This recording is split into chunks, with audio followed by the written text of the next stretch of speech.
Ginihimutas ang Ginoo nga friendly. Mamaya, kita upod.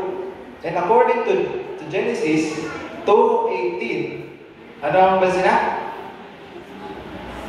And the Lord God said, it's not good that the man should be alone. And I will make him an help meet for him. No? So, hindi pwede, isanahan na kita. Dapat may upod kita. Either ato ng brother or sister, ng ato ng partner in life, ay pwede dapat. So, the soul, magkanto ako nila, ano gani? Wala na partner na. Wala na partner.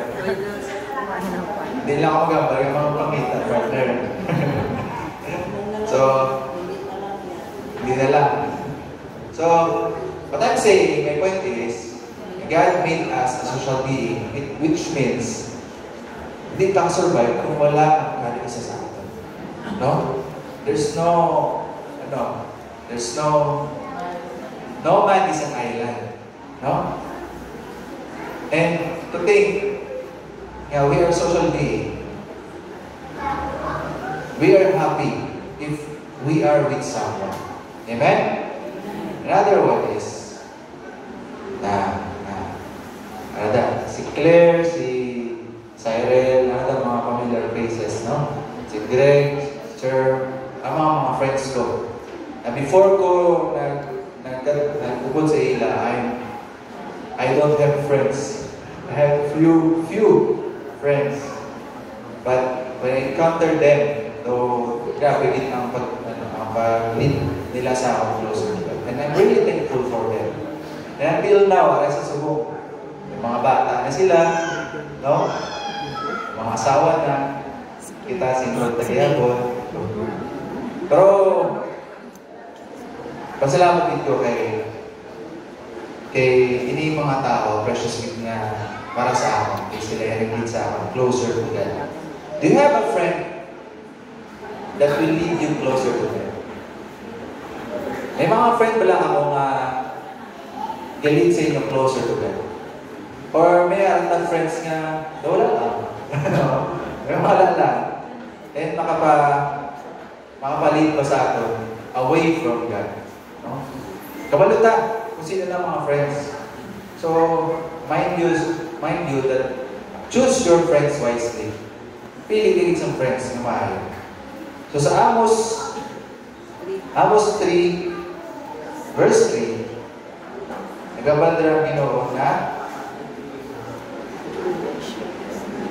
but the kind of companion we choose greatly affect our destiny.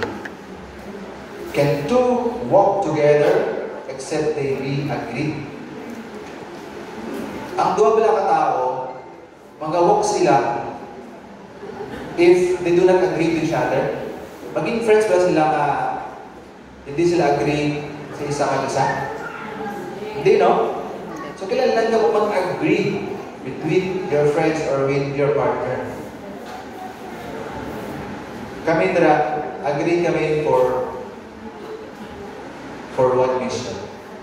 And that one mission is to lead people closer to God. Amen? We are different profession. Lain ang mga obra.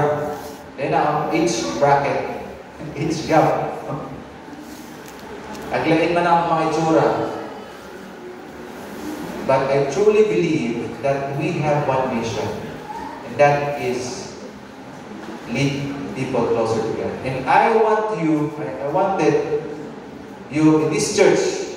Kaya bisan may mga lain-lain mga ugali, no? Attitude, no? May mga pasaway or hindi. But I appeal to you, my friends, that we have one mission. And that mission is to go, therefore, and teach the nation, baptizing them in the name of the Father, God, and Holy Ghost. Amen? So, set aside the differences. No? May mga conflicts ta, Brother Mark. Iset aside natin. And we need to unite ourselves. Na kita, bata na sa Ginoo. Yes, may mga conflict. But in the end of the day, dapat isagid ka. Amen? Next is friendship shape destiny. Tara kami sa sipak. Nag-bite kami. It's the ministry that God gives us.